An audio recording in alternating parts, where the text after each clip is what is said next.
चंदेरी मध्य प्रदेश के मालवा क्षेत्र में बसा एक छोटा सा गांव है।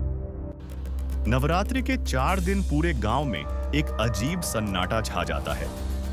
लोग दरवाजे बंद कर लेते हैं, खिड़कियों पर ताले लगा देते हैं और हर घर के दरवाजे पर एक ही वाक्य लिखते हैं, ओ स्त्री कल आना। क्योंकि इन 4 रातों में जो भी बाहर निकला वह वापस नहीं आया। कहते हैं 100 साल पहले चंदेरी में एक बेहद खूबसूरत औरत रहती थी जिसे लोग नाम से नहीं बुलाते थे, बस वो कहते थे।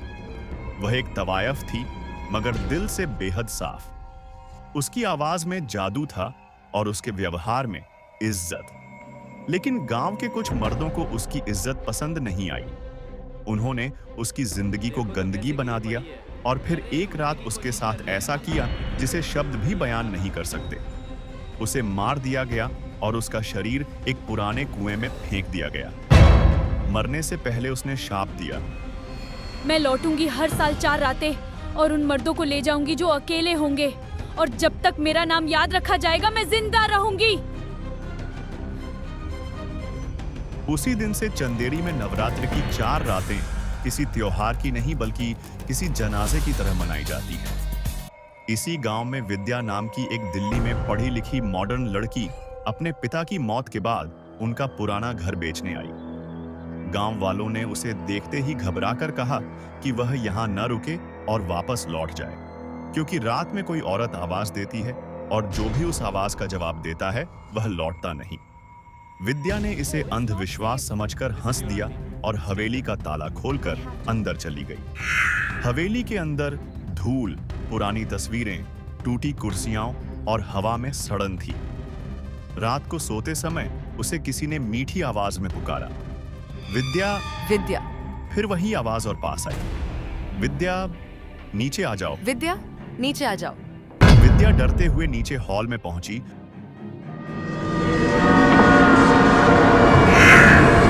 तो वहां लाल साड़ी में एक औरत खड़ी थी जिसके बाल हवा में ऐसे उड़ रहे थे जैसे पानी में बह रहे हों। सबसे भयानक बात यह थी कि उसके पैर उल्टे थे, एड़ी आगे और पंजा पीछे। विद्या ने कांपते हुए पूछा, कौन हो तुम? तो औरत मुस्कुराई। उसके दांत सुई जैसे नुकीले थे और उसने कहा, मैं वो हूँ जिसका नाम मिटा दिया गया।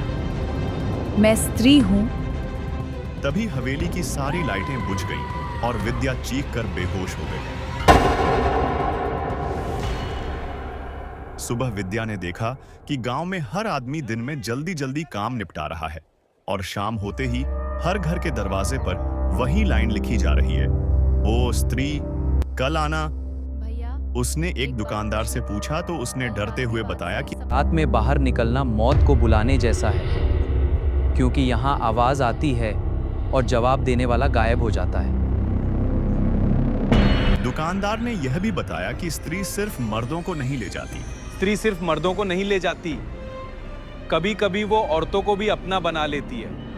इसी बीच विद्या की मुलाकात विक्की से हुई, जो गांव का सबसे मशहूर दर्जी था। विद्या कपड़े सिलवाने उसकी दुकान पर गई और धीरे धीरे दोनों में बातचीत बढ़ने लगी। चंदेरी की गलियों में आज पहली बार इश्क ने भी डर से जीत लिया है। मैं तेरा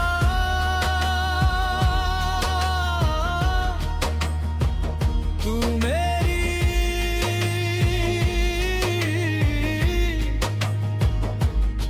बस यही दुआ है। इस दिल की कहानी अब तेरे नाम हुआ है। विद्या ने विक्की से पूछा, लोग उसे स्त्री क्यों कहते हैं? तो विक्की ने बताया, उसका नाम इतिहास से मिटा दिया गया है। उसी रात विक्की घर लौटा तो उसे याद आया कि उसने दरवाजे पर लाइन नहीं लिखी। तभी अंधेरे से मीठी आवाज आई, विक्की। सामने वही औरत खड़ी थी, लाल साड़ी, उल्टे पैर और काली खोखली आंखें। लेकिन इस बार विक्की ने उसके चेहरे पर गुस्से की जगह दर्द देखा। स्त्री ने कहा कि मैं तुझे नहीं मारूंगी, मुझे बस मेरा नाम चाहिए। विक्की ने पूछा, आपका नाम क्या है? 100 साल से किसी ने मेरा नाम नहीं लिया। विक्की की आंखें भर आईं और उसने वादा किया कि वह उसका नाम ढूंढेगा। स्त्री की आंखों से काला आंसू बहा और वह हवा में घुल गई। इसके बाद विद्या ने हवेली में पुराने बक्से खंगालने शुरू किए और उसे एक लकड़ी का पुराना संदूक मिला जिसमें 100 साल पुरानी चिट्ठियां थीं। एक चिट्ठी में लिखा था, मैं गुलाबो, चंदेरी की बेटी। लोग मुझे तवायफ कहते हैं, पर मैंने कभी अपनी आत्मा नहीं बेची। चिट्ठी आगे फटी हुई थी। दूसरी चिट्ठी में लिखा था, अगर मेरी मौत हो जाए तो मेरी आत्मा भटकती रहेगी जब तक कोई मेरा नाम नहीं लेगा। गुलाबो, मेरा नाम गुलाबो है। विद्या की आंखों में आंसू आ गए और उसने फुसफुसाकर कहा, गुलाबो। अब वह समझ चुकी थी कि चंदेरी की स्त्री का नाम गुलाबो है। नवरात्र की चौथी रात आ गई और गांव में मौत जैसी खामोशी फैल गई। 3 रातों में 5 आदमी गायब हो चुके थे। विद्या और विक्की ने तय किया कि आज सब खत्म करना होगा। दोनों पुराने कुएं की तरफ बढ़े, वही कुआं जहां गुलाबों को फेंका गया था।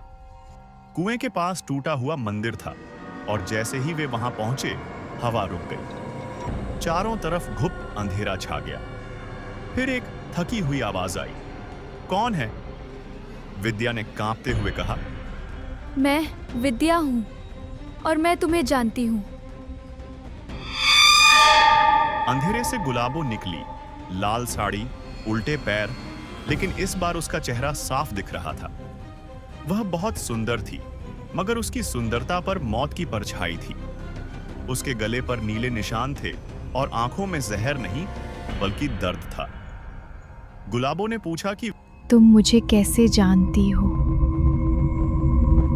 तो विद्या ने चिट्ठियां दिखाकर कहा कि उसका नाम गुलाबो है। गुलाबो जैसे पत्थर बन गई। उसके होंठ कांपे। गुलाबो, और फिर वह रो पड़ी, जैसे 100 साल का दर्द एक पल में टूट गया हो। उसने कहा कि इतने सालों में किसी ने मेरा नाम नहीं लिया। विद्या ने कहा कि मैं लूंगी तुम्हारा नाम, तुम्हारी हरी कहानी सबको सुनाऊंगी और अब तुम्हें भटकना नहीं पड़ेगा। गुलाबो के चेहरे पर पहली बार शांति वाली मुस्कान आई और उसने कहा कि शायद अब वह जा सकती है। गुलाबो की आत्मा धीरे धीरे हवा में घुलने लगी।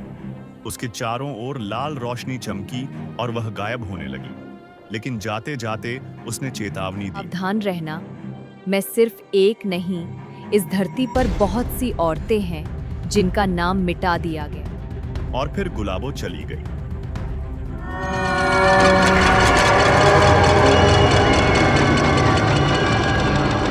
अगली सुबह चंदेरी में सूरज निकला। गांव के लोग राहत की सांस लेकर बाहर आए, लेकिन विद्या ने कुएं के पास एक लाल गुलाब खिला देखा। उसने मुस्कुराकर कहा, अलविदा गुलाबो। अलविदा गुलाबो। विद्या चंदेरी में ही रुक गई और गांव के बच्चों को पढ़ाने लगी। हर साल नवरात्रि में वह बच्चों को कहानी सुनाती। एक बार की बात है, चंदेरी में एक औरत रहती थी जिसका नाम गुलाबो था। कुछ सालों बाद विद्या और विक्की की शादी हुई और उनकी एक बेटी हुई जिसका नाम उन्होंने गुलाबो रखा। लेकिन कहानी खत्म नहीं हुई, क्योंकि 1 साल बाद पास के गांव से खबर आई कि वहां भी एक औरत की आत्मा भटक रही है और हवा में आवाज गूंज रही है। मुझे याद रखो, स्त्री सिर्फ एक भूत नहीं है, वह हर उस औरत की चीख है जिसकी आवाज दबाई गई। हर उस औरत की कहानी है जिसका नाम मिटा दिया गया। और जब तक समाज अन्याय करेगा तब तक स्त्री आती रहेगी, क्योंकि हर स्त्री में एक स्त्री रहती है। चंदेरी की गलियों में आज पहली बार इश्क ने भी डर से जीत लिया है। वीडियो पसंद आई हो तो लाइक और शेयर कर देना, क्योंकि अगला एपिसोड इससे भी ज्यादा खतरनाक होने वाला है।